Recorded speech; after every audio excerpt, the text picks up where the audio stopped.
Park, and I'd like to introduce to you our superintendent, Cynthia Randina. Thank you. And that was Michelle Perotti, and she is the president of the OPACON Board of Education. I want to take this moment to welcome each and every one of you, and it is a chilly evening this evening, and the fact that you all came out is to your credit. And one of the things that we know that when parents are involved in their children's education, the only thing that you can see is your student progressing. You are your child's most important advocate, and the fact that you are here tonight is absolutely commendable. So I'd like to just begin by addressing all of you again, the parents, trustees who are here, the OPACON staff, students, members of the OPACON school community. We want to welcome you back again to the OPACON Borough Schools Parent Academy. We had an academy session in the spring, and it was incredibly successful. And the reason that it was so successful was because there is a keen interest in the Common Core. Everybody talks about the Common Core, all the way from the government on down to anybody at the school level. And why is that? Because it affects your students' learning. And it's kind of a very exciting time in history because we are having discussions about education, about learning, about what's important for students so that they can go on in their future, take their rightful place in society, and aspire to whatever studies they want to engage in beyond K-12, and also dream about endless possibilities of careers. So it is our mission here in the OPACON School District to give all of our students that opportunity, the opportunity to aspire to become whatever it is that they want to become in the future without boundaries. And that's what this is all about. So we have some wonderful presenters that are here, and they comprise a variety of professionals who've been engaged in the work of Common Core standards and also the work of developing and informing parents and community members, such as yourself, about the park. This evening, the keynote presenter will be Dr. Alan DeFina. He is the Dean of Education and a Professor of Education at Jersey City University. Dr. DeFina is a member of a prestigious group, the New Jersey Educator Cadre. The New Jersey Educator Leader Cadre has assisted New Jersey in successfully implementing the Common Core standards and in developing the park assessments. Our guest speaker, Ms. Patty Cullinane, Director of Workforce Development from the New Jersey Chamber of Commerce Foundation, will provide the business and workforce perspective regarding the engagement of the Common Core standards and park. And to that end, I just wanted to mention to those of you that are here this evening is that the movement for the development of the Common Core started from the corporate arena because it was corporate that was discovering that our students were just not as well prepared as they should be to take those positions that we want all of our students to achieve, to attain. So you're going to hear a little bit more about that this evening. And also joining us this evening from the New Jersey Parent Teacher Association are Ms. Kathy Lindenbaum, Vice President of Advocacy, and Ms. Rhody Tuford, Sussex County NJ PTA President, and Ms. Natalie Suarez, who is the the Diversity and Inclusion Chairman. They will each share their expertise in working with educational organizations across New Jersey to provide resources that can assist parents and their children in understanding about the Common Core and about PARCC.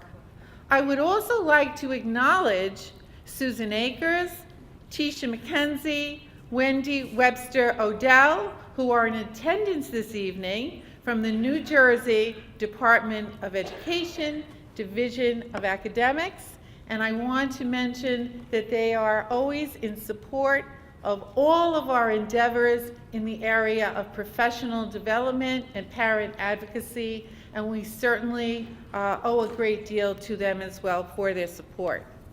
Following the presentation in this auditorium, our teachers, our wonderful teachers, will provide grade-level presentations, and these presentations are going to highlight and provide you with specific examples of how our curricula is supporting the teaching of the Common Core and the preparation for PARCC assessments. And as an aside, I just wanted to mention that I've been involved in education for many, many years, but I have fond memories of growing up in New York City. And I don't know if any of you ever grew up in the city, but we certainly had lots and lots of examinations at the end of the school year.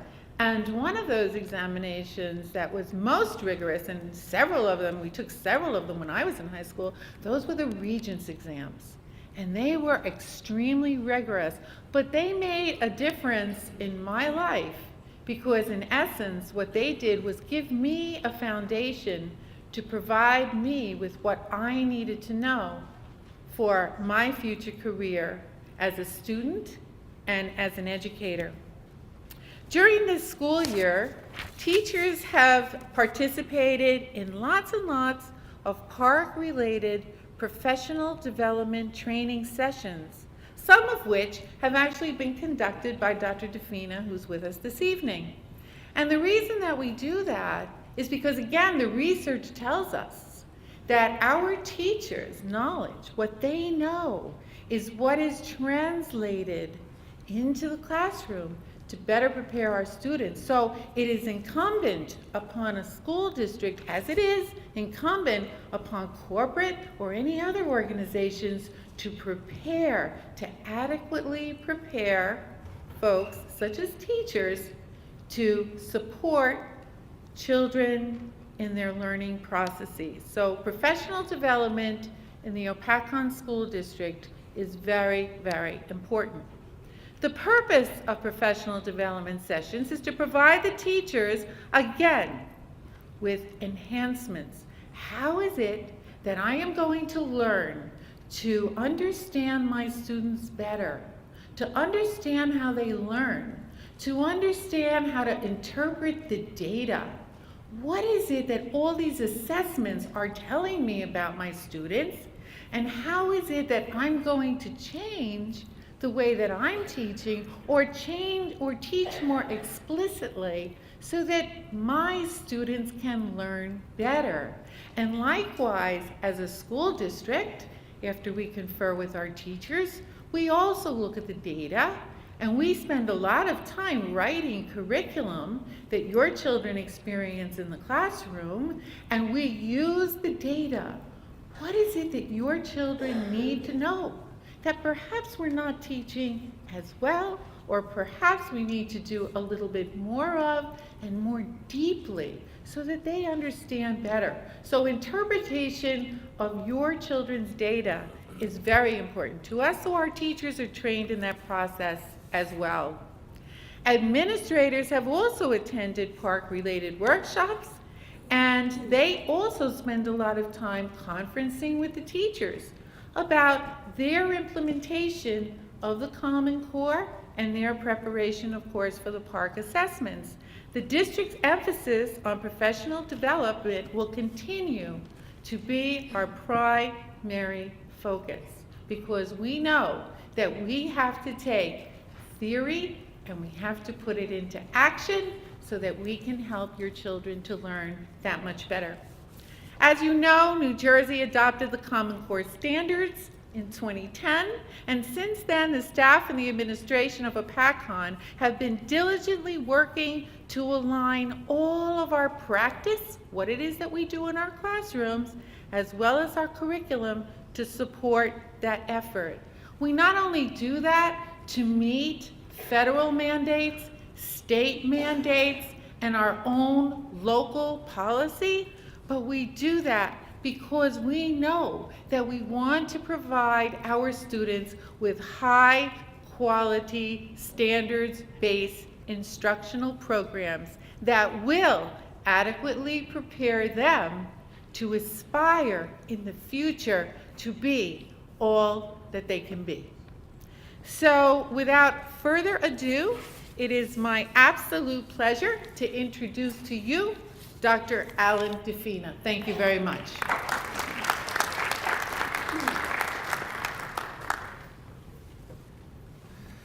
Good evening. So I just want to give you a little bit of a background about me. I started my career as a special ed teacher. I taught high school English for quite a number of years, and I was a language arts curriculum developer in elementary schools in New York City. So I have kind of a wide background, and one of the things that I became very interested in is not only how people learn, but how we measure learning. And you should know that I'm not a fan of most tests. One thing I always say is one of the tests that I really do believe in very much, and I think we should make it stronger, is the driving test, because I live in New Jersey, and that should speak for itself. But most of the time, I'm not a fan of tests. So when the New Jersey Department of Education came to me, and we've worked together on a number of projects, and they asked me to be on this committee for the park, I said, well, you know how I am. I'm probably going to be disagreeing with a lot of stuff. And they said, that's why we want you on the committee. My perspective is, if we're going to have a test, we ought to have a really good test. And I believe that the park assessment is actually aiming to be a really good test. And I know that people have heard a lot about it, and maybe they've gotten a lot of misinformation. But having been involved for a number of years, having seen portions of the test, having seen student samples of work in response to the test, I can tell you that this test is one of the best designed tests that we've ever seen. The tests that we've used in New Jersey, those of us who go back to the days of the ESPA and the GEPA and then the New Jersey Ask, those tests were pretty well designed. This test is even better designed. This test also did something that most tests don't do, and that is, when we piloted this test, and for the past few years you may not know this, but New Jersey has been doing portions of the park test in school districts across New Jersey. And actually they've been administering parts of the park test in a lot of different states across the country. One of the things we found is that, in fact, students liked taking this test, partly because it was on a computer or a tablet. But another thing that happened with this test that hasn't happened traditionally when they're developing tests is this test was also piloted with children with special needs, and it was piloted with non-native speakers of English. So what that means is, usually when test makers are developing a test, how many of you ever took a statistics course? Anybody remember you remember that bell curve? So when test makers develop a test, they try and create a bell curve. And they try and find out who are the people who perform the best, who are the people who struggle the most, and what's the big lump in the middle like. Well, typically when they are what they call norming a test, they don't include special needs students, and they don't include ELLs, English language learners. The park creators felt it was very important to be able to understand where everyone was in terms of performance. That's really important. And I can tell you, as someone who taught special education, a lot of times my students, when I taught special ed, they didn't do well on standardized tests, but that's because we were kind of comparing apples and oranges. The tests hadn't been designed with them in mind. The park has been designed with different populations in mind. In fact, students will be able to click on various screens to get instant accommodations in this test. They'll be able to highlight, underline, do all kinds of things, enlarge text, reverse text. There's a lot of different features built into the test that will help kids with special needs. So I want to talk a little bit about the Common Core, and I want to talk a little bit about the test. You may know some of the information I'm going to present tonight, but I'm going to breeze through it, and hopefully I'll give you something new. Why do we need a new test? Well, Cindy mentioned earlier, Ms. Randina mentioned earlier about how business leaders were very concerned about the fact that students were graduating high school and that they weren't prepared to go to work in American industry. And actually, recent data suggests that right now in the United States, there are 10 million unfilled jobs. 10 million.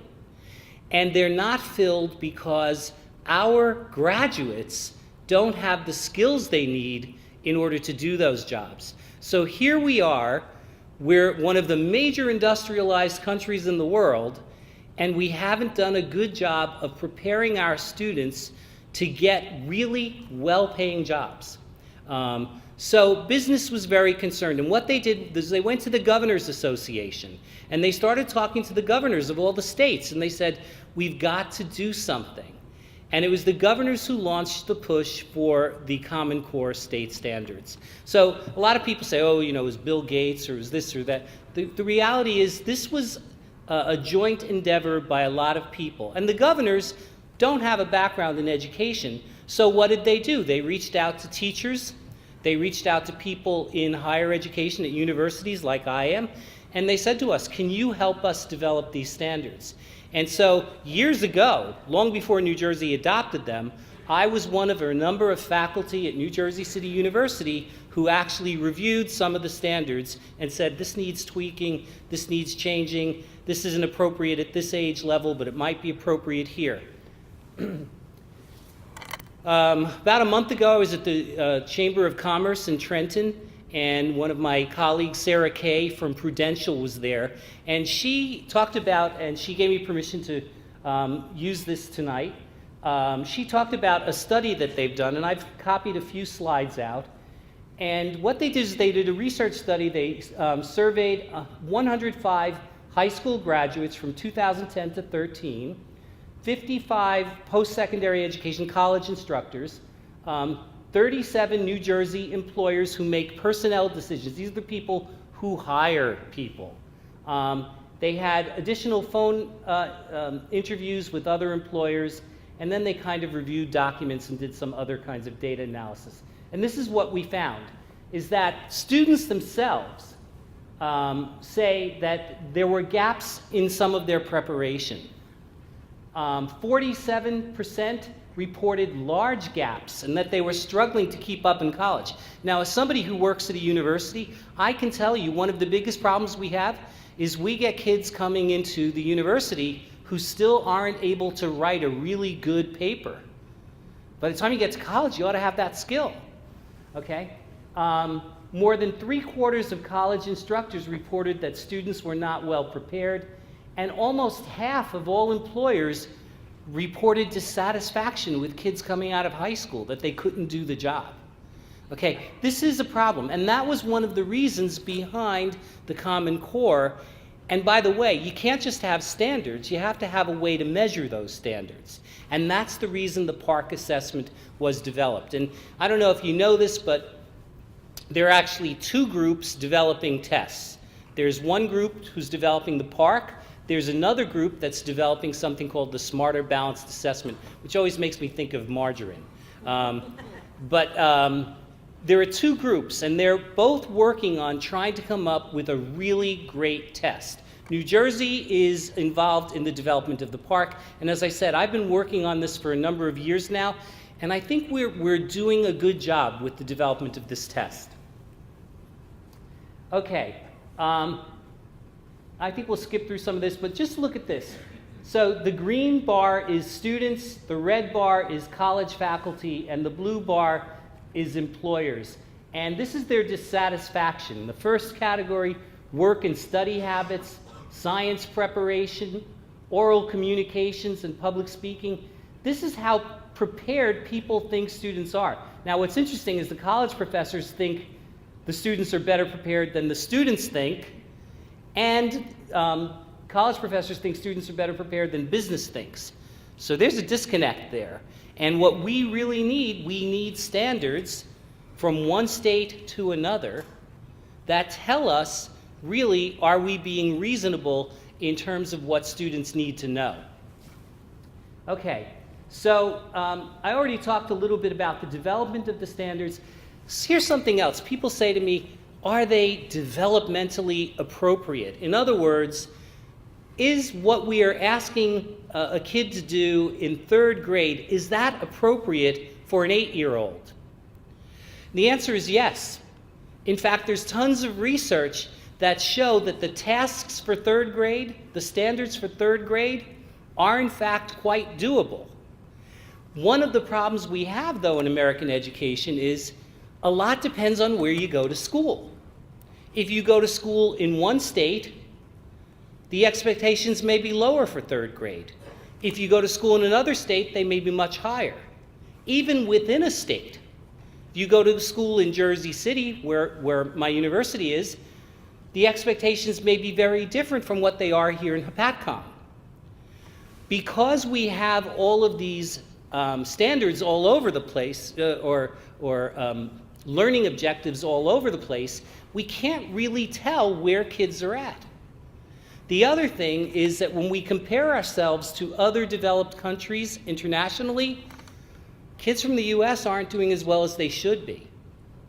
So one of the things that we've done is we've looked at what are we asking 8-year-olds to do in France, in New Zealand, in pretty much any developed country out there. And so we've benchmarked the standards internationally so that we know that in a global economy, a child graduating high school in the United States could easily go to someplace in Europe or to someplace in South America or in any other corner of the world and be able to do a job well. That's important. All of us want our children to be able to get a good job and be successful in it. So, there's been a lot of talk about, states are abandoning the standards. Well, a few years ago, there were 46 states.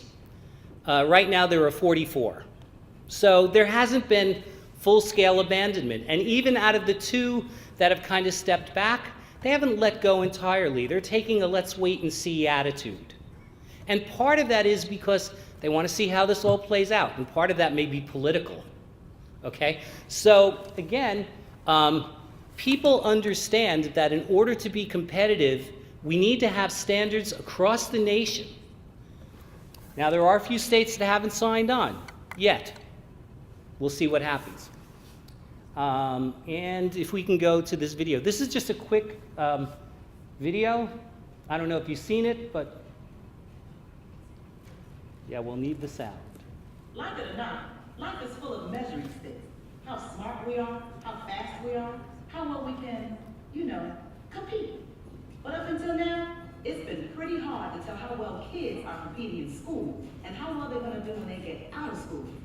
We like to think that our education system does that. But when it comes to learning what they really need to be successful after graduation, is a girl in your neighborhood being taught as much as her friend over in the next one? Is a graduating senior in, say, St. Louis as prepared to get a job as the graduate in Shanghai? Well, it turns out the answer to both of these questions is none. Because for years, States have been setting different standards for what students should know and be able to do at each grade level. That's making it too hard to know if our kids are really doing well enough overall, and if they can really compete for a job someday. What we really need are clear goals. That's where the Common Core state standards come in. They're like a total sea change in education.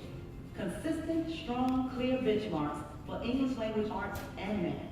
Here's how it works. You can think of kindergarten through 12th grade like a giant staircase.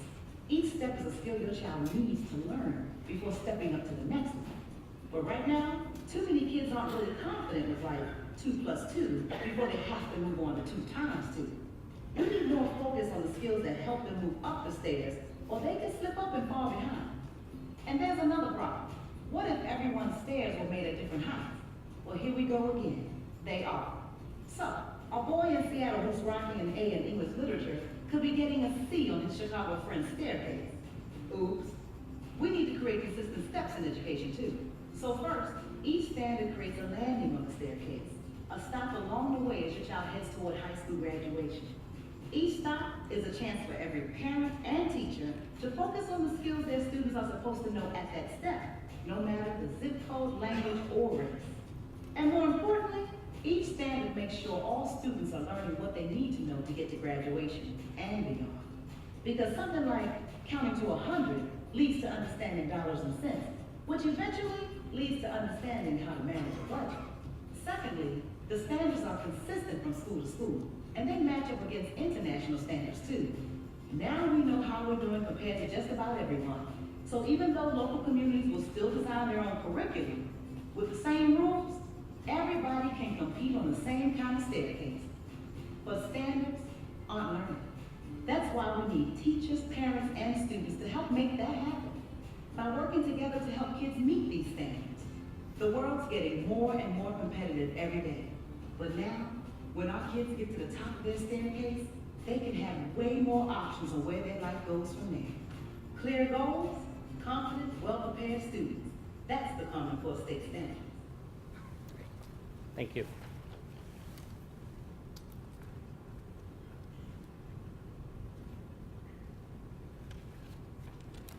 Okay, so what are the Common Core standards not? First of all, they're not a curriculum. When the Common Core standards were developed, these are objectives. This is like saying, I want to go to Rome, but it's not a roadmap. Everybody can determine the best path and how to get there. So when Ms. Randina said before, they're going to look at the data that they get from the test, and they're going to look at where the curriculum needs a little bit more work. That's the point of the standards, okay? It's up to each school district, each state, to determine how best to meet the learning objectives. This is not some kind of federal government takeover of the schools, no. In fact, the other thing to know about the standards is that this is a baseline. States can add in extra things if they want. So in some states where they feel a need to emphasize something about their home state or something that they feel is particularly important to them, they can include that as well. The standards set the baseline for everyone, and then states and local school districts can add on to that. What's the park? Well, we talked a little bit about this already. The most important thing to know is that the park has been field tested on about 1.6 million students already. One other thing to know, if you have kids, did your kids take the New Jersey Ask this past year? Last year, right? Okay. The New Jersey Ask this year was designed to be park-like. So if your students took the New Jersey Ask, they've already taken something pretty close to the park, just so that you know that. What is the park not? The park does not determine promotion or graduation, okay? What it does is it gives us information for teaching. It's a diagnostic test. It's like when you go to your doctor and your doctor says to you, oh, your blood pressure's a little high, okay? It gives you something to work on. It's not just a New Jersey test. Again, this was developed with a consortium of other states. And the important thing about this test is it's not just about memorizing information, Back when I was in school, we all memorized in 1492, Columbus sailed the ocean blue. You all remember that, right? Okay, well, you know, that's fine, but it might not tell us like some of the historical significance of that. Okay, it's not enough just to have, you know, memorized information. We need to know what to do with it. And sometimes that's the part that's holding our students back from getting really good jobs. It's not a bubble test. Okay, if you look at what they're asking kids to do in grade 3, they compare and contrast two different texts, two different readings to pull out information. In grade 4, they have to write or speak about the subject. In grade 5, they may have to read several texts. This is what educated people do. They read a variety of articles or books on a topic, and then when they're informed enough, they can speak their mind about it. Part of the problem we've had is we haven't been asking kids to do this. And I'll give you a classic example. For years in New Jersey, on the New Jersey Ask, the kids were asked, your school district is considering adopting school uniforms. Do you agree or disagree? Now, I don't know about you, but I'm not really interested in what most 11-year-olds think about school uniforms. On the other hand, this time they might have a question that says, here are 3 articles about what things school uniforms might bring to a school district. What are the positives? What are the negatives? Read these 3 articles and take a position and cite evidence from the articles. That's okay, because it's not an 11-year-old thinking off the top of his head. It's an 11-year-old using information to make a case. That's what we need kids to be able to do. And then it gets tougher, of course, as you go up the grade levels. One of the things that you'll hear a lot about is that the questions on the PARCC assessment are text dependent. What does that mean? Okay, let's look just at the first item here on the left. In Casey at the Bat, which is a great story if you don't know it, Casey strikes out. Describe a time when you failed at something. Now, do you even need to know the story Casey at the Bat to answer that question? No, you could just describe a time that you failed at something. On the other hand, here's a good question. What makes Casey's experiences at Bat humorous? This makes a student have to go back and look at the text. This is what we want. We want students to be able to read a text, to pull out the important information, and to tell you what's important. Every parent should want their child to be able to do that. And you should want your child to be able to do that as early as possible, because the sooner they know how to do that, they can start building more and more complex materials up and up the grade levels. And before you know it, you have someone who's prepared to go to college and prepared to get a job where they're not a middleman, they're the person at the top. Okay. They're going to be asked to pick things. Again, they're going to have to look at Part B. Which sentence from the article best supports the answer to Part A? They have to find portions in the text. Here they have to pull things, put it in order. They're going to do some writing. We're not going to spend a lot of time on this, but here you'll see, if you can read it from where you're sitting, they have to read 3 articles about Amelia Earhart, and then they have to write an essay that analyzes the strength of the arguments about Earhart's bravery. Well, that's a lot of information to manage. And you know what? This will be tough for some kids, and I'll tell you why. This is grade 7, because historically what we've been doing is we've been asking kids to read 1 story or 1 article and do 1 summary. But you know what? The world is a little bit more complicated now. We have to read multiple articles or multiple texts in order to find the important information on a topic. Anyone here ever Google something on the internet? Raise your hand if you have. Okay. Do you just read the first thing? Do you then look at other things that you find when you Google? What are you doing? You're going to multiple sources because you're trying to find out how much information is really important. You're managing multiple texts. This is a 21st century life skill. You need this in order to be an educated person and to be a person who gets a great job. In math, there's going to be a lot of math problems, traditional ones. You'll see that here they have to shade in boxes to represent a fraction. Here they have to put points on a number line. This is all very traditional. Here they just do subtraction. So there'll be a lot of this. But then there's also going to be word problems. Because here's the thing, math isn't just something that's calculation.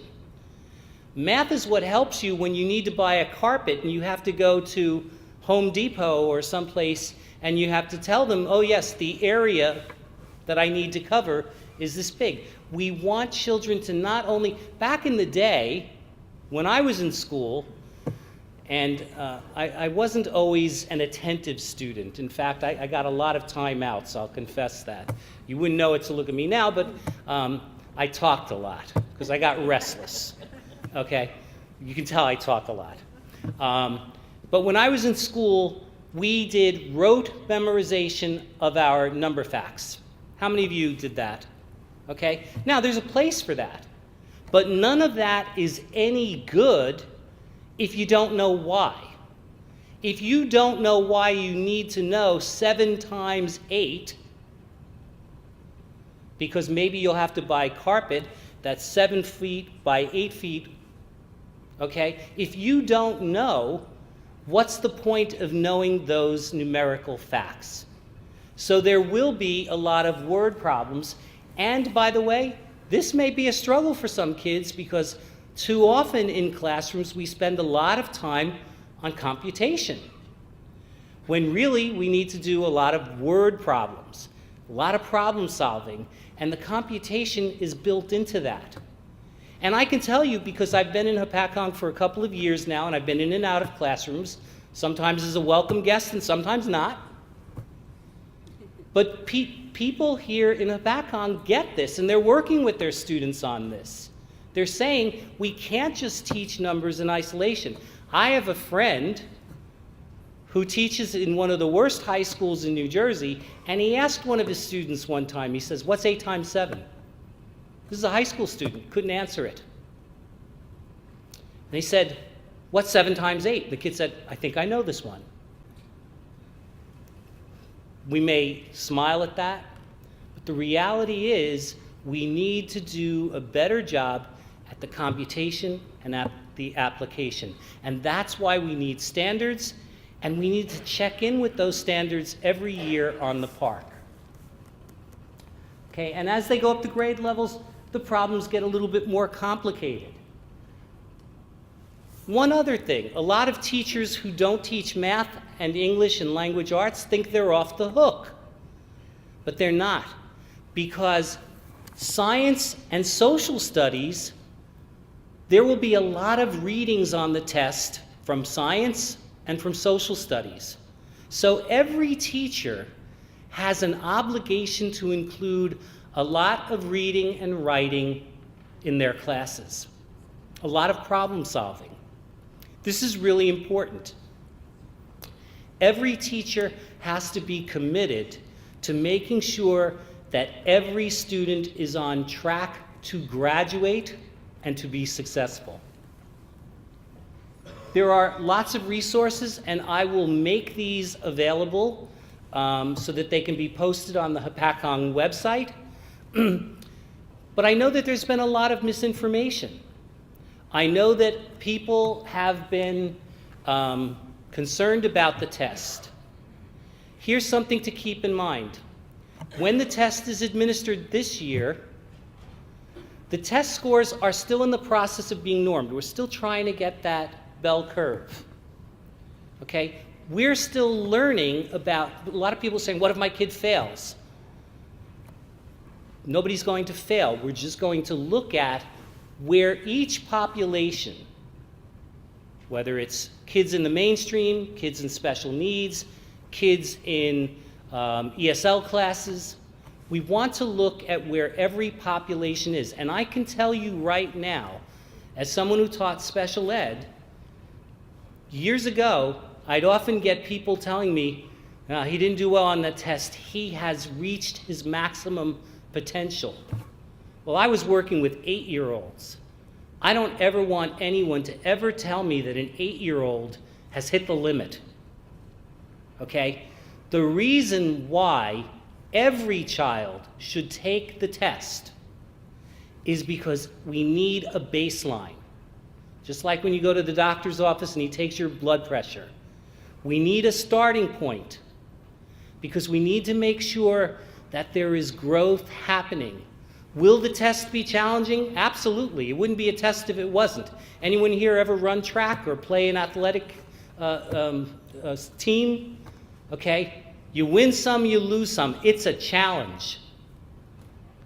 But just because it's challenging doesn't mean it's not learning. That's important. We need baselines. We need to really know who needs help. The other thing about the park is that we will be able to get information back to teachers sooner rather than later, so that we'll be able to intervene quickly. It's really important. I know there's a lot of misinformation out there, but I will tell you that if you know anything about testing, a lot of energy has gone into making this test something that will be really useful. Should we question it? Absolutely. You're not a good parent if you don't. Okay? But I'm telling you right now, as I said, I'm not a fan of testing. I'll tell you one more story. When I was going on to do my doctorate, I had to take the GREs. Now, I hadn't done math in about 15 years at that point. I was an English major. I had published in the New York Times. I'd won awards for my writing. I had books out. So I figured I had the verbal part. I had that under control. So I went out and I bought a prep book for math. And when I got my GRE scores back, I did really well. But surprisingly, I did 60 points higher in the math, which, considering that I need a calculator to balance my checkbook, that was pretty remarkable. You know, tests don't tell us everything, but they do tell us some things. And it's always good to get that information and to use that to kind of see where we need to go next. So I'm hoping that I was able to answer some questions, address some of your concerns, and I think this will be an interesting time for those people who remember back when the ESPA was first launched back in the, I think it was late 80s, early 90s. There's a lot of controversy then. There'll always be controversy. But you know what? We learn from it. We move forward. Thank you. Have a good night.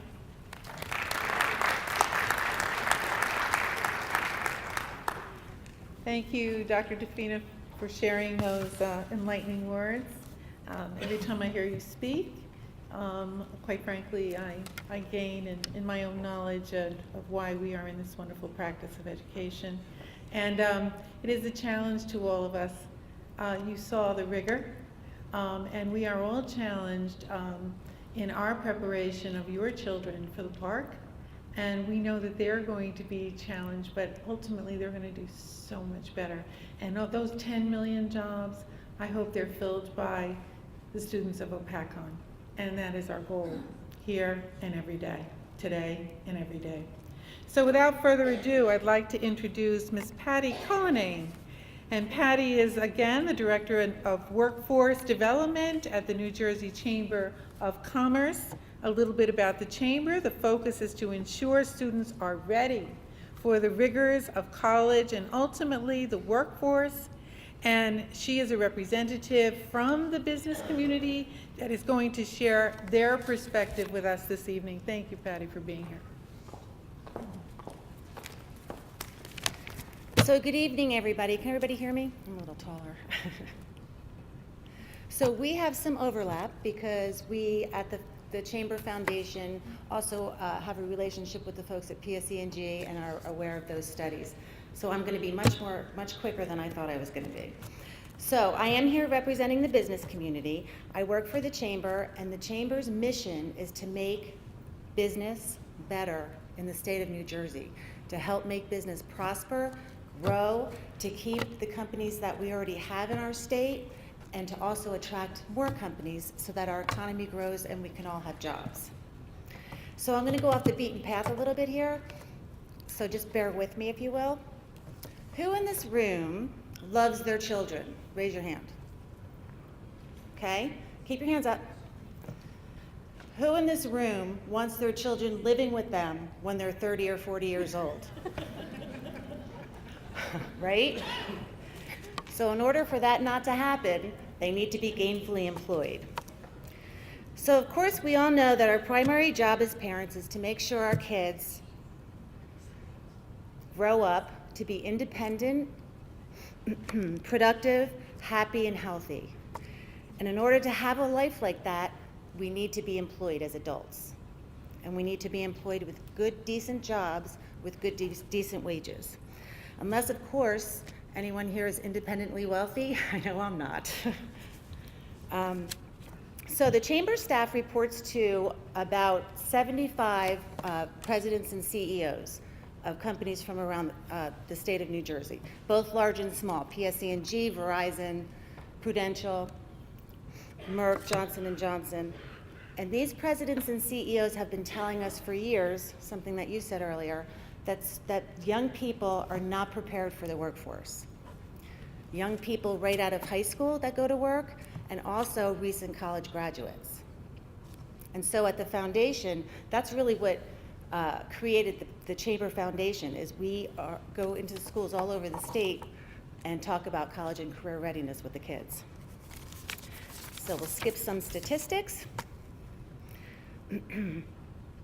So listen, I'm just going to give you this one statistic. 4 out of 5 of New Jersey students in college remediation courses had a high school GPA of 3.0. 4 out of 5 kids taking remediation courses in college had a GPA of 3.0 when they were in high school. So what does this tell us? It tells us that the difference between what our high schools are expecting and what colleges are expecting is significant. And that difference is going to cost you money, and a lot of money, in tuition payments for your kids to take remedial courses in college. The remediation rates in our colleges, our community colleges, especially around the state, are just abysmal. So we want our kids to learn what they need to learn when they're in high school for free, while the taxpayers are footing the bill, so that you don't have to when they go to college. So that's why the Chamber supports the Department of Education's new standards and assessments. They raise the bar for students, which will ultimately help them compete in the ultra-competitive world of college and the workforce. It's a global society.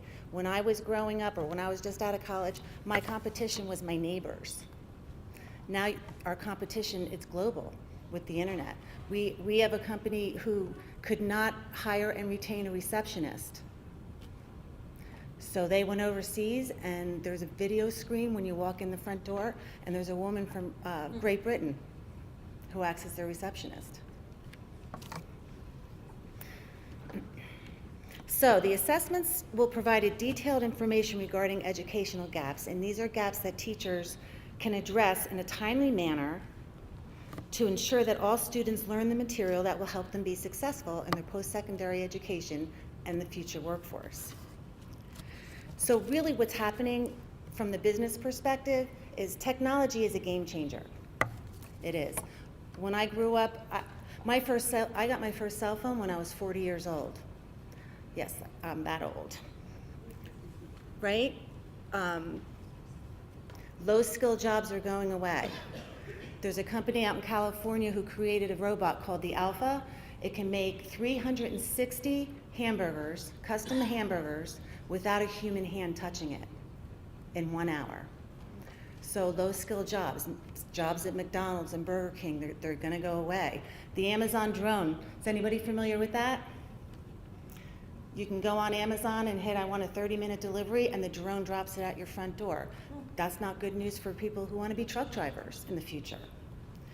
Bank tellers being replaced by ATMs, toll takers. All you needed to know really was addition and subtraction, right?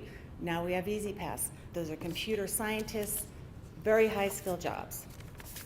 So also lastly, the jobs of the future in this country are STEM. Science, technology, engineering, and math. Those are the high-paying jobs, and those are essentially the jobs that will be available in the future. We have an engineering firm that's a member of the chamber. I was talking with one of their vice presidents recently. They are recruiting people from foreign countries because we are not educating enough of our own children to take those jobs. So that's all I have. Thank you very much.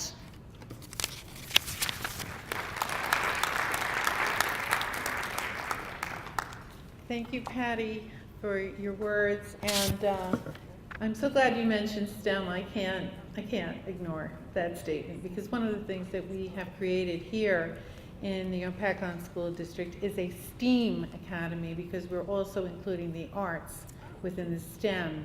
And we know that it is the wave of the present, and certainly the wave of the future, and we want our high school students to be well prepared, again, to take those positions that are currently not going to our own American high school students. So if you have any high school parents here, I encourage you to enroll your children in our STEAM Academy. So now it's my pleasure to introduce Kathy Lindenbaum. And Kathy has served over 20 years as a PTA experienced on the local, county, and state level leader. She is currently serving as Vice President for Advocacy.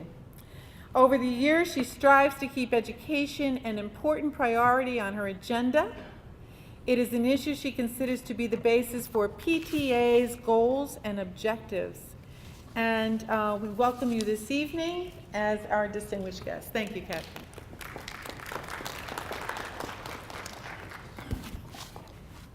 I also just wanted to introduce Rhody Toofer. She is the New Jersey Sussex County President, PTA President. And I'll just do a little overview of PTA. I do know that it's a PTO school district. PTA is the largest and oldest advocacy association in the country. This week we just had our 118th birthday, so we've been around a while. We're local level, county, state, and national association. PTA has supported higher standards since 1981. In 2009, New Jersey PTA started following the Common Core and educating ourselves and our members. When the State Board adopted the Common Core in June 2010, New Jersey PTA went through our process to support the standards. The process considered educating our members throughout the state and then going into speaking to our members whether or not we all supported the standards or not, and we all decided as a membership, and we go through a long process and voted to support the Common Core.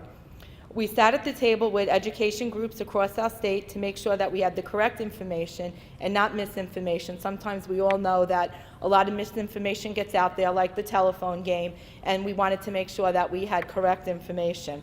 New Jersey PTA supports the Common Core standards because they reflect the knowledge and skills that young people need to succeed in college and the workplace. New Jersey PTA feels standards are essential to ensure all students, regardless of their zip code, graduate prepared for post-secondary education and to compete in the global economy. The standards are relevant to the real world and ensure that all students graduate college and career ready.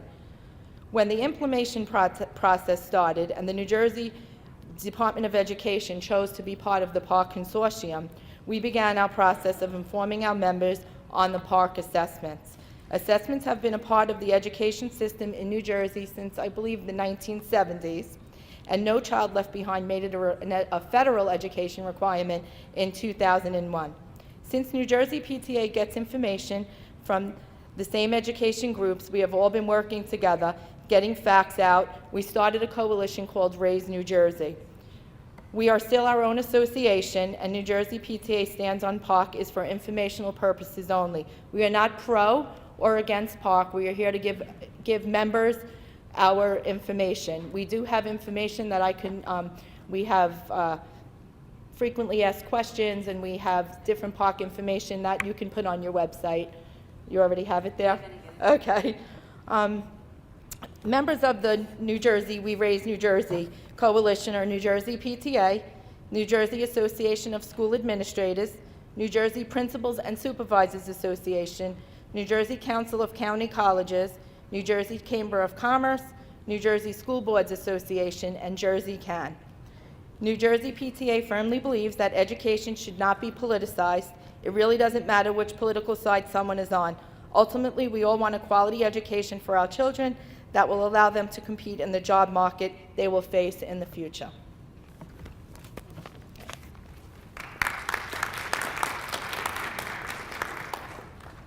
Thank you so very much. And it's always an exciting collaboration with PTA, and we all know that we can't do it without you, so thank you so very much. And Rhody, would you like to come up and say a few words? No? Okay. And that's fine. The work is endless, and we thank you for supporting our efforts.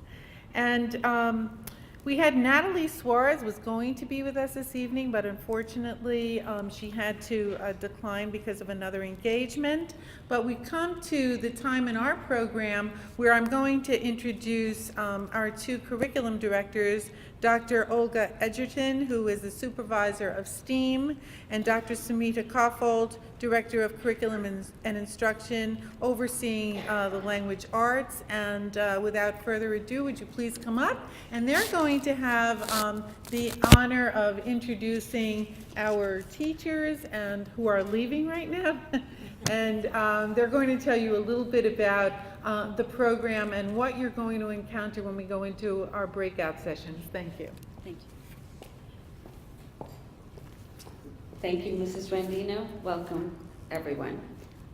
Dr. Edgerton and I want to congratulate our teachers who've worked very diligently to prepare the concurrent presentations by grade level. When you go into these rooms, we want you to notice we have a presentation for K-2. Although PARC is for grades 3 and 11, we thought it was very important for parents to know that the work with Common Core State Standards starts the minute your child enters school. And so to that effect, our K-2 teachers will be making a presentation about how K-2 our students are working on the Common Core Standards and thereby also preparing for PARC. Our two teachers who are presenting are Mrs. Dana Demetra and Mrs. Diane Frantangelo, and they will be in the library, and we have escorts to help all of you into the different rooms. We have a presentation for grades 3 to 5 given by Mr. Norm Sutton, and he will be in room B16, which is in your agenda. And then we have another presentation, the two secondary presentations, one for middle school in grades 6 to 8, Mr. Richard Anderson and Mrs. Pamela Brennan. And then they'll be in B6. We have a grades 9 to 12 high school presentation, Mr. Douglas Merkler and Mrs. Mackenzie Norris, who will be also working through PARC in math and language arts in B8. So the design of these presentations are that in each room you will experience the preparation for getting to PARC through the Common Core State Standards. They will be sharing with you what they are doing in these grade level classrooms and how they're working with your children. And with the Common Core State Standards, the instructional practice, and also share with you what the PARC assessments look like. And that will be done in English language arts and mathematics.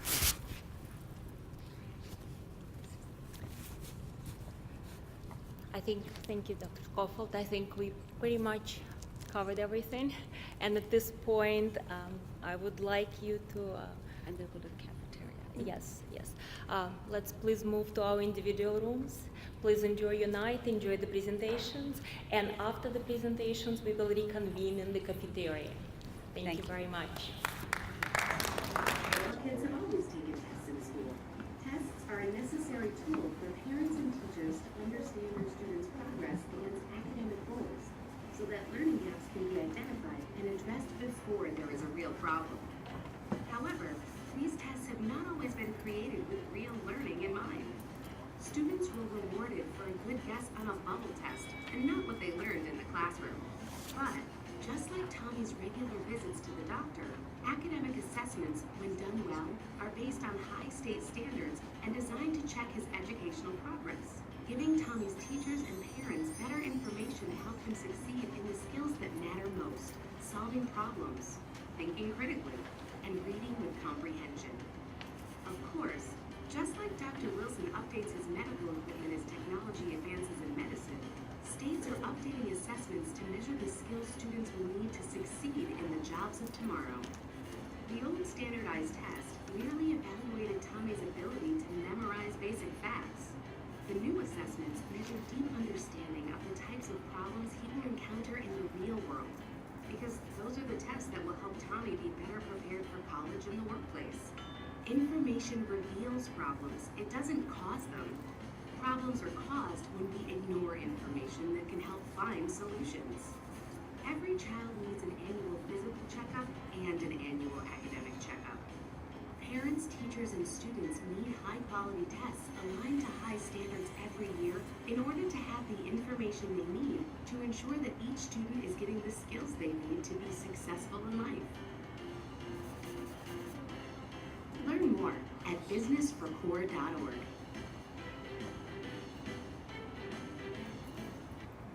Alright, so that was just a little clip to explain to you how important these assessments really are. Okay. Alright, so the PARCC assessments will directly measure Common Core state standards and its shifts. From the old New Jersey standards to the Common Core standards, there were many shifts. These are a few of the shifts that we have. So in ELA, which is literacy, they will cover how the children read sufficient complex text independently. So these are the shifts that we're moving towards. They have to read more complex things independently rather than the literature that they used to just read stories all the time. Now we're reading nonfiction, we're reading social studies and science texts to really get that complexity in there for them. Not that they're too hard for them, but it's just vocabulary that's introduced that they haven't seen before. Write effectively to sources. If we ask them to write a paragraph, they should be able to, but if we're asking them to write a persuasive essay, that should be something else that they're able to do as well. So they'll have to use evidence from those complex texts to write effectively and to make their stories make sense. Build and present knowledge through research. They should be able to look through those texts and say, here's the evidence, here's where I found it. Whereas before, they would be asked to read something and maybe give an opinion. Now, it's read this and give me a fact from the article, state how you got that, where you got that, and prove it to me. The shifts in math, they solve problems, content, and mathematical practice. So they are solving real world problems as opposed to just answering 2 plus 2. We ask them, how do you know? How did you get that? Not just, oh, 2 plus 2 is 4. Reason mathematically. They have to reason with what they're doing. They might do a word problem. They're giving you more information. Model real world problems. It's not just 2 plus 2. It's, I have 2 apples, you have 2 oranges. How much fruit do we have together? Now let's divvy it up and see what we can do with that. Real world situations. And have fluency with mathematics. So they should know by the time they get to, from K2 band, we have a lot of addition and subtraction. That's what we focus on. By the end of K2, they should have mastered addition and subtraction so that they can move on to multiplication and division. They shouldn't have to go back and now again review addition and subtraction. They should have that, it's mastered. They're fluent with it. They know 5 plus 5 is 10, 2 plus 2 is 4. They're quick. Here are the shifts as well. We will deal a lot more with these at the end of our presentation. This is just the park overview of it, but in ELA, like literacy, there's a lot more complexity. There's a lot more regular practice with complex text and academic language. We do split up the year. Half of our year is devoted to literature. Half of our readings are devoted to nonfiction. So we're seeing, okay, kids, does this entertain us or does this inform us about something? There's a lot of complexity with that, with the language that we use. Evidence, they have to again be able to prove reading and writing where they got the information from. And knowledge, being knowledgeable through content-rich nonfiction. A lot of science, social studies topics. Math, the focus is linked to standards. It's a lot of critical thinking skills both in ELA and in math. Coherence, they have to think across the grade levels and then link to major topics within the grade levels. Like I said, math, addition and subtraction is big, K2, and then we focus on other things. And rigor, it has to be hard, difficult for them to figure out, but they'll have the tools to do it. It has to be a little bit more intense for them, challenge. The uniqueness of the park is that it will directly measure. Two sources. They're going to read two things that are difficult, understand them, and then with that leading to writing about those two things. Once we've got to that point, then you're going to then do research, which is more than two items. Research, as you mentioned, going on Googling something. Taking the knowledge you've learned from more than two sources and then applying that which you know and assessing, can you figure that out? Can you take these three sources and synthesize an answer to whatever question they happen to put out there? Math, it takes the same type of path. Practice, problems. Here's some problems, solve them, okay? Then we have to understand why it's happening. Let's reason through this. Why is 8 times 7 56? Why do we need to figure that out? Why is 7 times 8? Okay? Real world problems. Every day in my class I talk about that we're doing these things because when you go to the store and you need to figure out how many paper plates I have to buy for my party, and I have 3 people per table, and how many, we're talking division here, how many plates do I need per person or whatever like that. Real world problems, okay? Not just 3 times 5 is 15 and that's it. More. We need to know more. Fluency, that's your speed, that's your accuracy with mathematics. Being able to take the stuff you do know and apply it quickly so you can, again, synthesize your answer when it is, why are we doing this stuff? What is this for? The shifts in Common Core, for English language arts, we're talking about, again, the complex text, the academic language, the vocabulary we use when we say we want to develop a thesis statement. What is a thesis statement? Well, that's our topic. That's what are we going to be writing about, okay? So we're using academic language now, and they're using them in the younger grades, and it's going to carry them through, right through 12th grade. So we're not starting with something that they've never heard of before. When we talk about writing a thesis statement, they go, oh yeah, we've done that. We did that in Mr. Sutton's class all year long. I'm tired of hearing word pieces. But they can do it. Going and showing evidence. Go back to the text, find out where this answer occurs. It's there. I tell them it's like a word search. The words are in there. The answers are there. Go find them. Okay? Read through it again. Understand what the story is saying. Understand what the article is all about. Get those answers. Informational text, which is critical. That's your science article. Okay? That's your biography. Your literary, which is your creative writings. Okay? So you need to be able to do for both. And using those two types of text, building knowledge and being able to use that to synthesize. Again, I use that word a lot because that's what they need to do. Create, synthesize their answers to real world problems. Math, again, standards, there's some things they have to know. They have to get out of 3rd grade, they gotta know their mathematical facts, their multiplication tables. When it moves up through the grades, each grade has a different set of standards that they need to be able to get through, or else they're going to have difficulty next year. He mentioned, Dr. Peppino mentioned that once they get to a certain point, they shouldn't have to teach that again. They shouldn't go back. Let's teach them the new stuff. We don't have to keep going back. And again, rigor, which is being able to grab all this information and use the concepts to fluently apply to a question or your answer. That's where we are with the Common Core and the standard and the shifts. Next slide. Now, some of the parents have said to me, so you're going to tell me now that my third grader, my fourth grader, my fifth grader is ready for college? And I said, no, that's not what we mean by college, we're ready.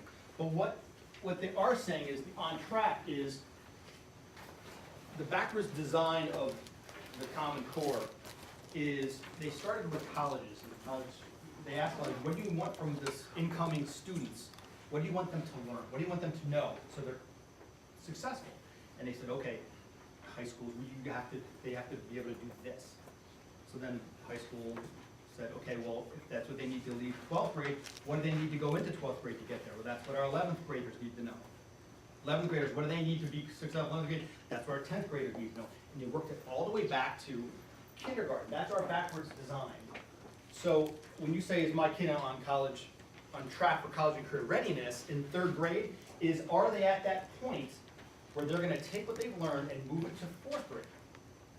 If they haven't learned the third grade stuff yet, they're not on that track. They're learning maybe different than somebody else, and we may need to do something extra to remediate to help to get them on that.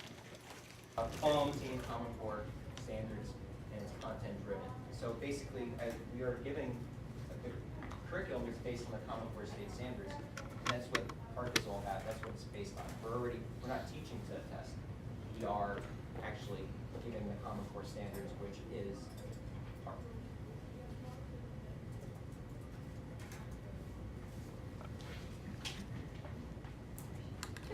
In the breakout session, is everyone getting the same information? Because I didn't know which direction to go with these my kids. Correct. 6 through 12, because the Common Core standards build and might begin at one level and continue, and then stop as that video had shown with the plateaus. We continuously go back and forth and back and forth. So 6 through 12, you'll find that the Common Core standards are developed where it's 6 through 8, 9, 10, and then 11, 12.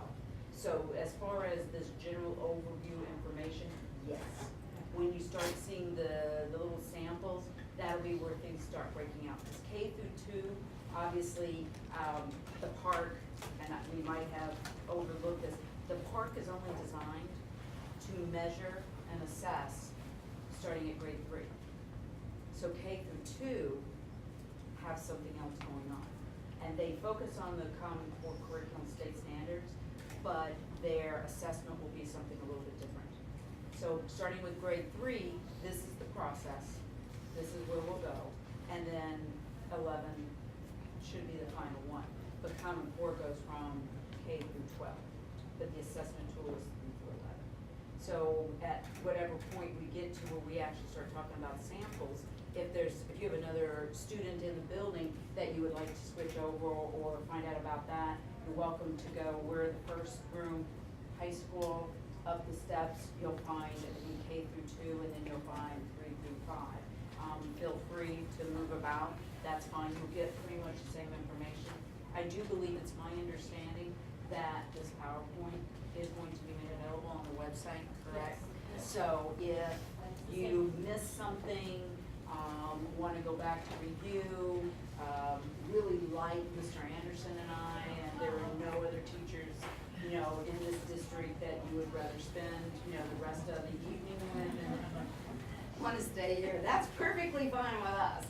So, hopefully that answered your question. Is that what you were getting at? Yeah, it sounds like it'll be the same breakout. Except it's There's a flip in there, so there's a slide that's supposed to be on there, but we came to this afterwards, but we'll go and talk about this anyway. So the PARC comes in different flavors. This is a diagnostic assessment and a mid-year assessment. We haven't really seen too much about this yet, so that's why it's in the dotted line right now. But this is, this is what we have right now, these last two. The end of year assessment has been out for a while. It's been out since last year. You can go online, you can take a look at it. As per last month, the performance-based assessment, or PBA, has come out. PBA is different from the end of year. PBA has extended tasks. The test is a little bit shorter, but it deals mostly with applications, concepts, and skills. So basically, there's a lot of open-ended responses. We see with things like the equation editor, how do we talk in math? How do we reason in math? Can we put an equation in there and actually be meaningful with our content? Whereas the end-of-year assessment, now also, PDA assessment, this is about March or so. So that's the timeline of this. And if you notice here, beginning of the school year to the end of the school year. So we have, there's a little bit of play with time, but an end of year, which is about May or so, is more from what you're used to in terms of traditional tests, if you want to call it that. It's innovative, computer-based items.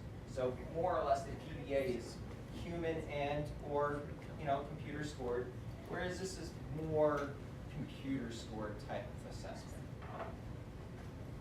Before we go any further, even though the first two, the diagnostics and the mid-year assessment,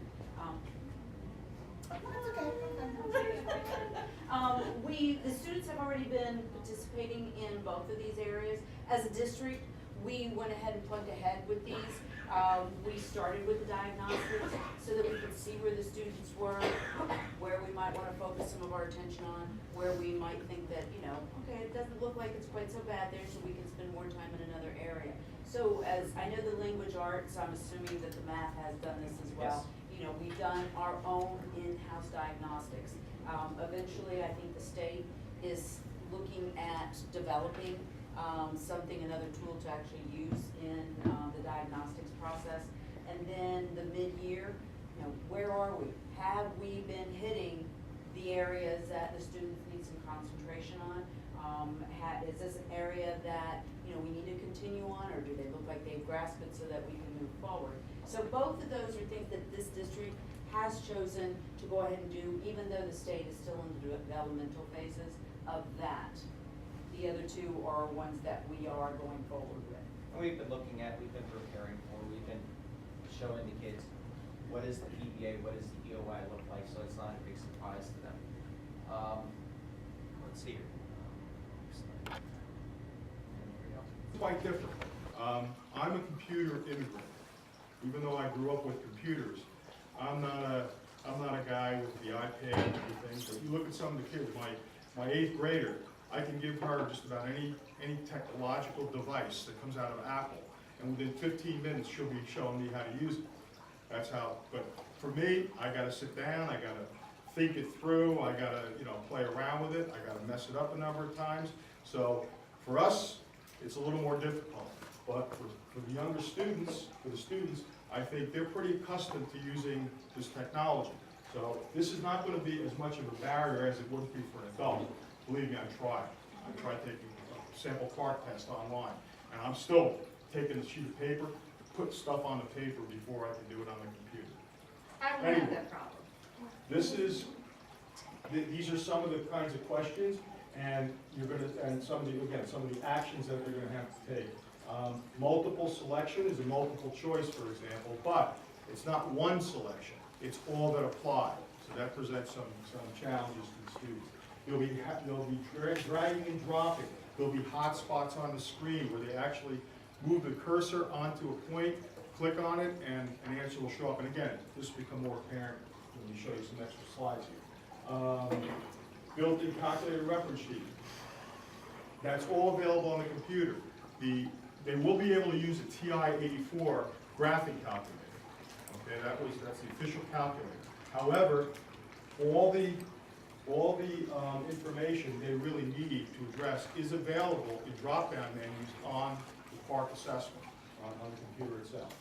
Highlighting features, constructive responses, extended essay writing, all of these items are in there. And what you're going to find, I think, is that it's much more efficient use of the student's time. They don't have to sit there and write, let me talk math for a moment. Graphing a line.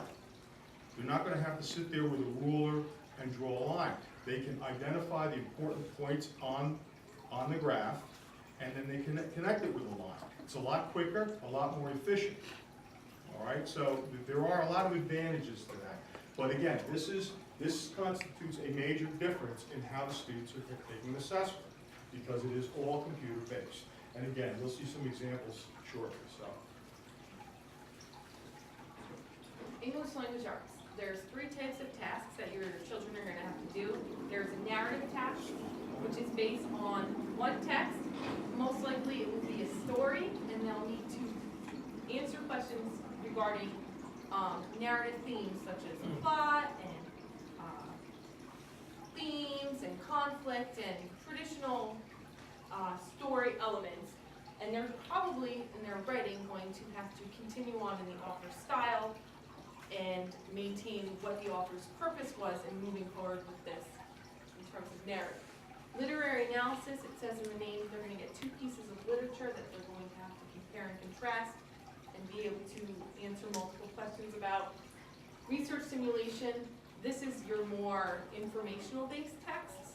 This is where you may see the multimedia sources such as the video or the audio clip. They're going to, it's all based on one topic, and you're going to need to pick and choose the important information to really synthesize and come up with a comprehensive essay that supports what they've learned. Regardless of the type of task, they will see a vocabulary question on whichever task it is. It will be text-based, so that's the context clues that they're going to use to try and figure out what the answer is. There's going to be either 2 evidence-based selected response, so they will have a question, and they will need to answer it, and they will have to say which pieces of evidence they chose that support their response. Or they may have that technology-enhanced constructive response, where Doug was talking about the highlighting, the clicking, that dragging and dropping, the cutting and pasting, depending on what it looks like. So what we've done is we've found some examples of what types of questions they may see. If you'll notice, the question always has over here, they have the reading selection that they're going to be required to do, or selections as it may. We have a part A and part B. All the questions have a part A and part B. Part A usually is a find the answer, what is the correct answer? In this instance, we see vocabulary. Part B is usually more complex, and that's where they're going to have to say, which evidence did I use to find the answer? This is what the vocabulary looks like. Here's another example of a type of problem again. We have the text over here on the left. It is always accessible. It's actually a scroll bar. I can't scroll the screen, but it is a scroll bar so they can find where they need to go. Part A, they're going to have to formulate an answer, whatever it may be. Part B here, they're still finding out the evidence from the text. However, instead of saying, oh, I picked it from passage here, they're going to click on the hotspot. When they choose their answer, it's going to show up yellow, so that should eliminate confusion of, well, I'm not really sure what answer I picked. Well, it says right here in yellow, it's different than the others. It's also in the box. Obviously, if they don't like it, they can press the X and choose a new answer. Here, this is an example of what Doug was talking about with multiple selection. It says, which 2 quotations? It may say, which of the quotations actually apply? There is no right or wrong answer here. Obviously, it's 2. But if it says which ones apply, there's no right or wrong answer. So it really allows them to go through the process of selecting that evidence and really, which is my best support? Why is this my best support before they make an actual response and submit? Okay, we've come to the point in our evening where we're actually going to hear from our individual groups. And everybody's going to report out. There were 3 questions that were asked. So we're going to start with Ms. Dimitro and Ms. Frantangelo with the K2 group. Thank you.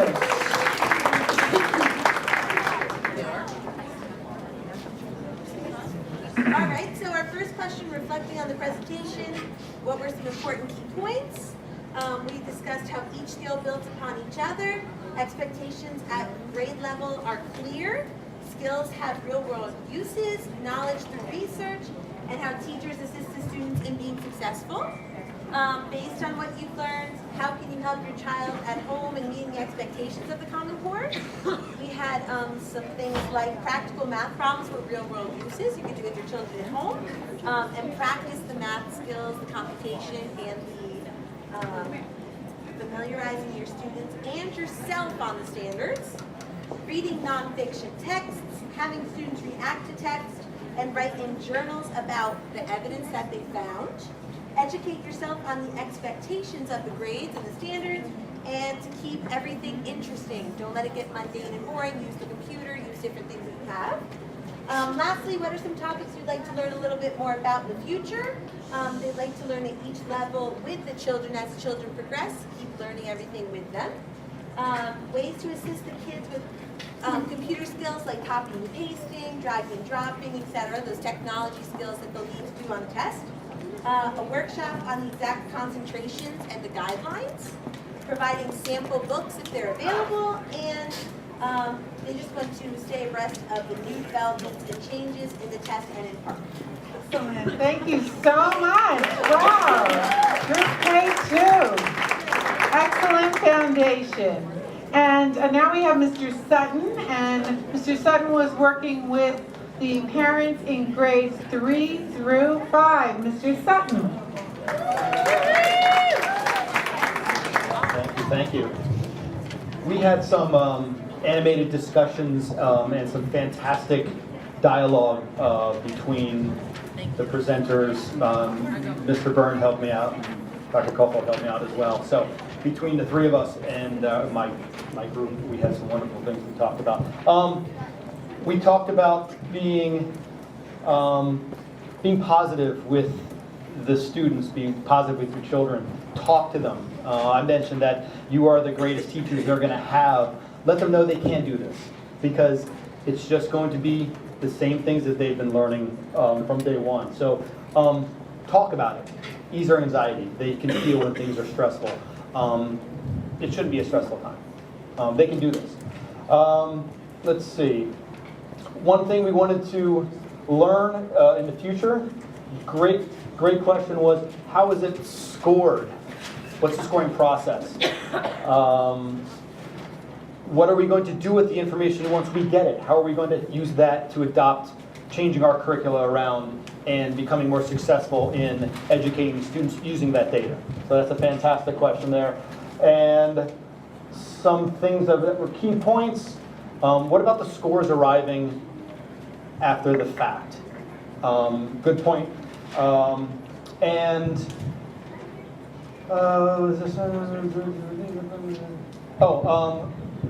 Parents were relieved that they understood that PARCC is not designed for placement in next year.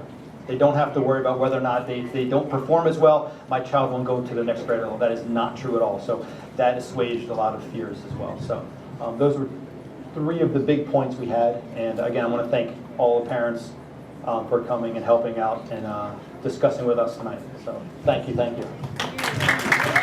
Thank you so much. And that was certainly an inspiring group.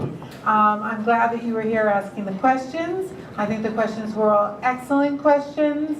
And we are learning as we go as well. Obviously, this is going to be our first opportunity to experience the PARCC. The good thing is that when we say it's not going to count towards your child's grade, that's absolutely what it is. We are on the same venture that I think the state and the whole nation is on, which is we want to hear what is it that your children have learned about the Common Core. We want to know. We want to know what we need to do better. What is it that we need to teach better?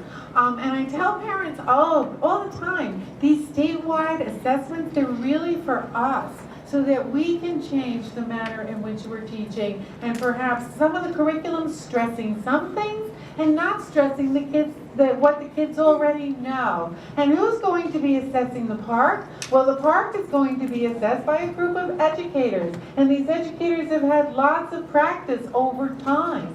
And they're going to be using rubrics, and your children have used these rubrics day in and day out in the classrooms. So it's nothing that they haven't been exposed to. But remember, the PARCC results are for us to use so that we can make our educational program classrooms better. And if anything, it's our report card. How well are we doing our job, and how can we do our job better?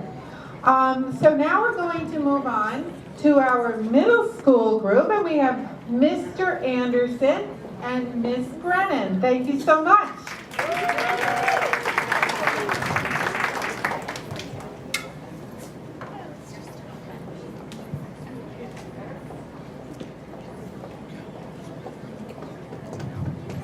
First of all, I want to thank everyone for participating and coming out and supporting us. We had a very lively discussion going on. We had the pens that did not work because we didn't have time to write. But one of our major concerns and one of the key points that our group really wanted to make sure that we understood and heard was the consistency in the human factor of reading the essays and scoring those. It seemed like no matter how much we tried to fix so that the assessment was fair to all, that still seems to be a number one concern amongst parents, is making sure that, that again, all children are given the same assessment value for the rubric. And also the time factor. I know that many of our middle school parents were concerned about the fact that the whole month of March on the calendar says that the kids are testing. And tried to eliminate the fact that that is not going to be the case. There will be a schedule, and students will attend those and not have to be testing from March 1st to the 31st. Anything else? There we go. Thank you. And now we have our high school group, Mr. Merkler and Mrs. Norris. And I did want to just mention, for clarification, I spoke about rubrics, and that's what we use to assess open-ended questions, writing components of the test. The other portion is a computerized segment, so your students are automatically assessed. And we have that in our Renaissance program, so the kids are very used to having their scores, automated scores, and getting results. And so our teachers are very well exposed to how to assess using that work. So that's nothing different from what we've been doing all along.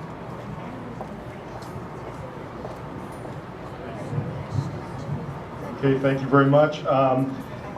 Our discussion centered around basically the major shift that we're all seeing in the curriculum and the testing, the concerns about how we're balancing our time between teaching content, preparing for the test, all valid concerns. But that was one probably the biggest concern that people had. We covered in our presentation, we covered the major shifts in the curriculum and what's being tested. So that was we got positive feedback on that. But people are very concerned about, is this going to count toward my child's graduation? Is this going to count? How's this information going to be used? And the discussion centered around the fact that we're not going to get the results in probably until around September. And at that point, and strictly diagnostic purposes. So at that point, we'll be able to take that information and make whatever changes we need to make, whatever adjustments. And I would ask us, do the same pitch I gave to the folks in our room. Have your kid take the test. Please have your child take the test. It's not going to count toward graduation, but for any meaningful results, we need as many students as possible. We need as broad a group of students taking the test, broad a sample as possible for these data to be valid. Okay? So that's basically it. Thank you. Thank you. Of course, I wanted to take this opportunity to thank our principals and our vice principals for coming out this evening. Thank you so much. They really are the unsung heroes here in our district. They're the ones that really have to do the job of implementing all of this work. They're the ones that are really going to be conducting the assessments or making all these changes so that every child can have the best possible testing situation. And I can tell you that it's been a labor of love on the part of all of our administrators in our school building. They're also what I call, and this is to their credit, they are educational leaders. They go into the classrooms each and every day and they assess all the good work that's getting done, and they talk to your teachers, our teachers, on a regular basis, and they guide them in the process. And when I say guide, I mean not tell. We are a partnership here in the Opakon School District, so we are all working together, teachers, administrators, directors, school board, and parents, to provide the best education possible for your children. And we think that, and it's going to be very exciting for me, because I'm like you. I don't know what this is going to look like. All I know is it's not going to hurt any of your children. That I can assure you. But it's going to be fun for me in October to look at the results and to begin to unwrap those results and say, wow, team, this is the team, and I call them the A-team of administrators here. This is what we've been doing well, and this is what we need to do better. And then the fun thing is going to be when I can come back to you all after we've unwrapped these results and said, this is what we've learned, parents. This is what we've been doing well, and this is what we need to do better, and this is how you can help us at home. So it is a team effort, and that's what this is all about. So we've come to the best part of our night, and that is that we do have some door prizes. And I'm going to, as is Liz here, Liz Giuliano, we have to give her an applause because she went out and got all these door prizes for us. So we thank her very much. So I hope everybody has your tickets. Boys and girls, do you have your tickets? Are you ready? Okay.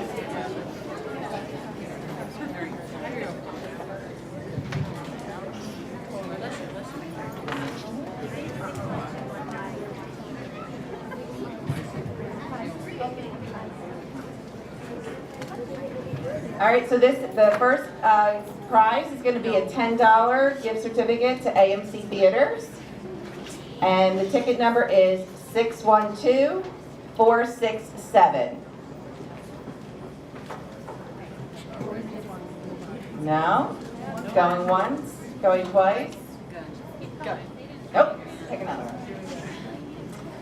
612153.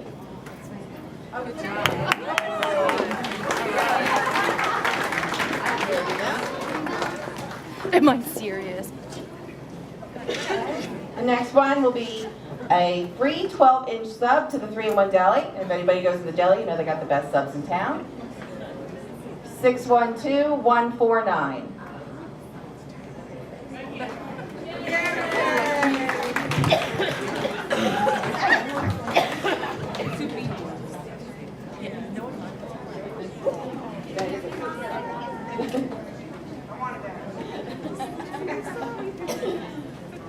Okay, the next one will be one recession special at Sabretti's Hot Dogs.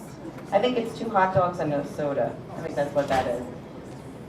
612434.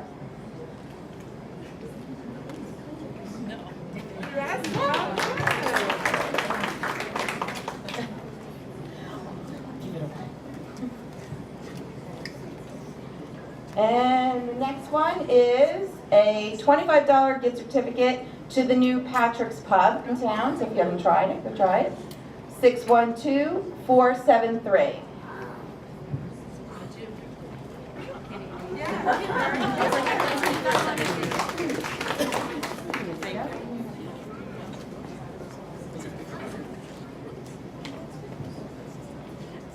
And the next one is for the Grotto Pizzeria, 612461.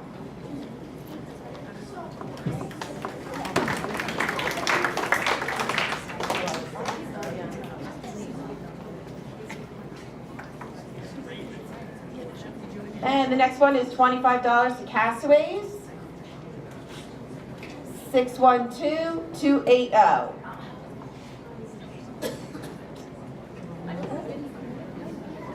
Nope. Okay.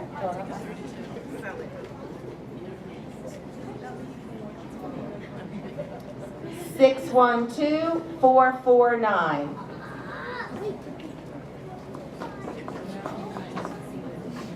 Nope.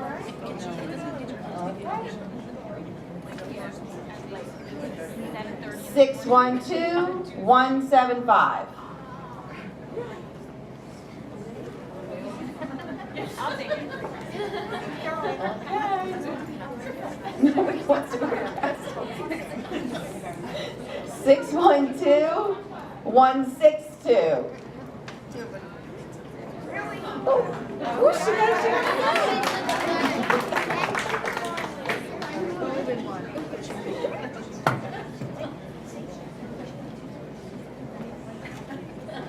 All right, and we'll do one plain pie from Parmesan's, 612-430.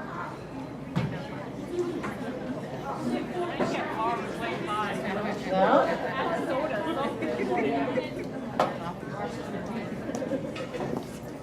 Did you get it? Oh,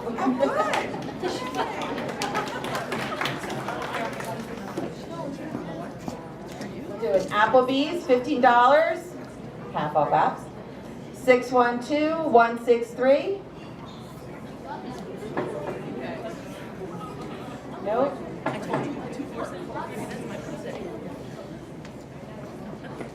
612-471. Nope.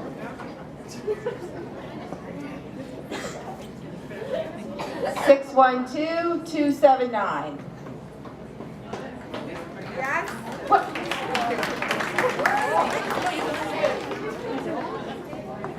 There you go. Merry Christmas,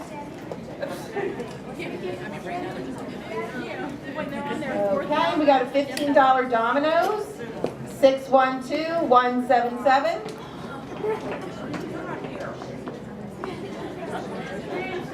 Nope. 612-152.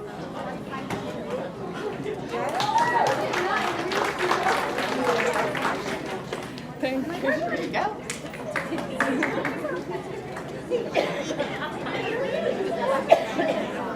We've got a $10 Burger King, 612-466.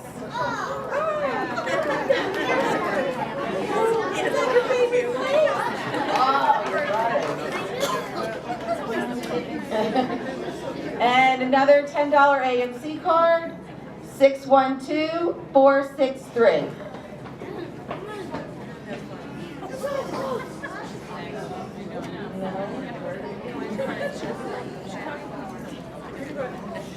Six 612-457.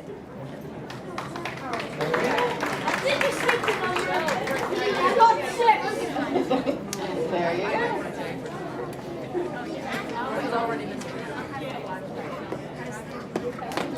Got another plain pie from Parmesan's. 612-435.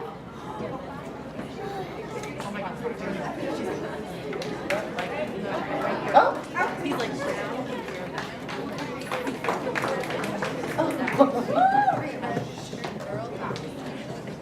Okay, another $15 Applebee's. 612-173.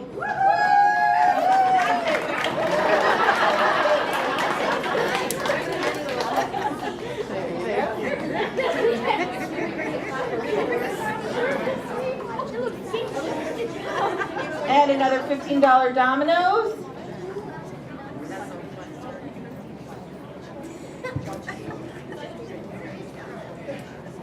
Six 612-429.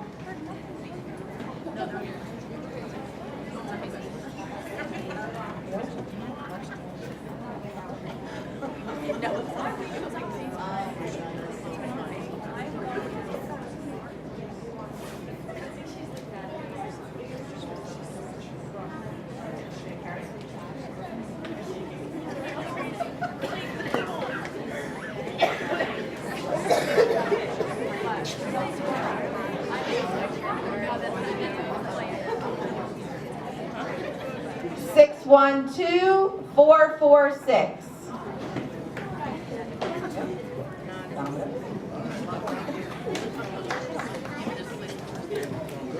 And we have another AMC, 612-178.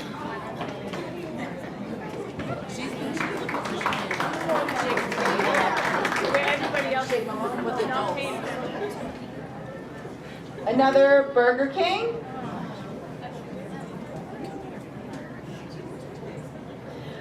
Six 612-432.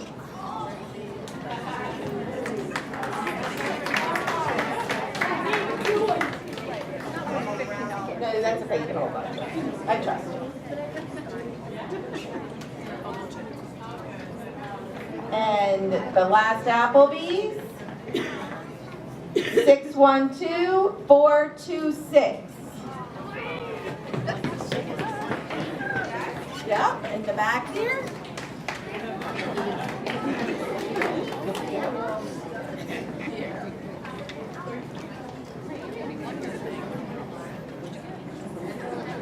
We've got a $25 Provinci's, 612-441.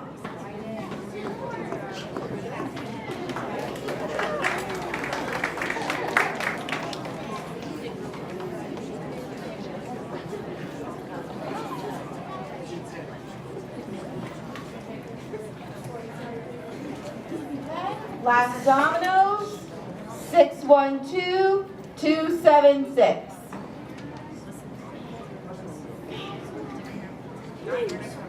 Nope.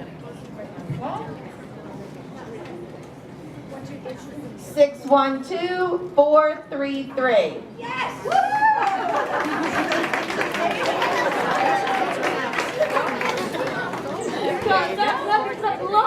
Congratulations.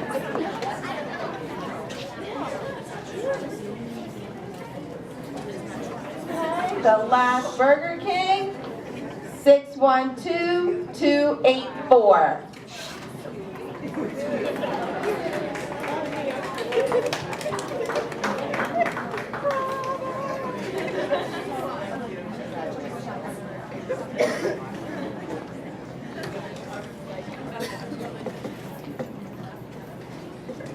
Okay, we've got one more Parmesan's pie, 612-428.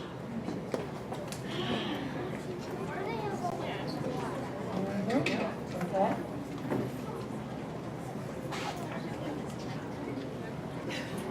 Six 612-164.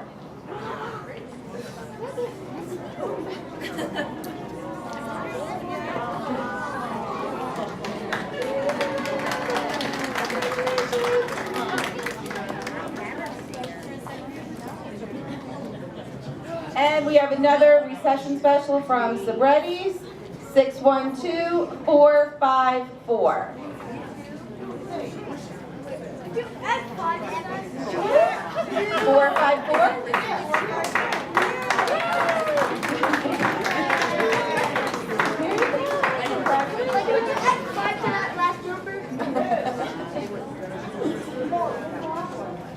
And our last grotto, 612-451. Only 9 numbers away. No, 8 numbers.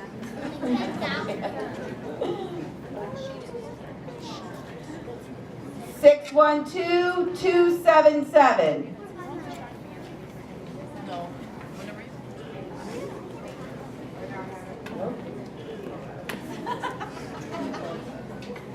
Six 612-438.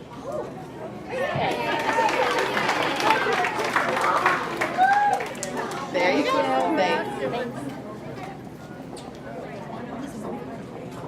Okay, now we go on to the Kindle Paperwhite. 612-439.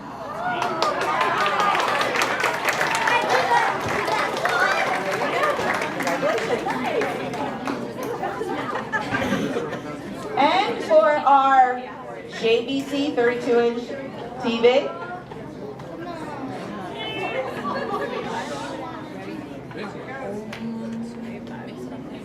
Cross your fingers.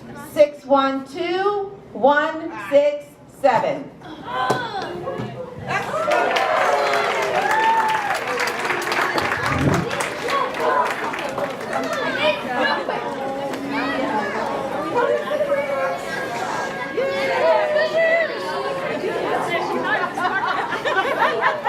Okay, and for all the little kids here, and even the big kids, anybody who might be a Jets fan, there's pencils and stickers, and you guys can come up and take some.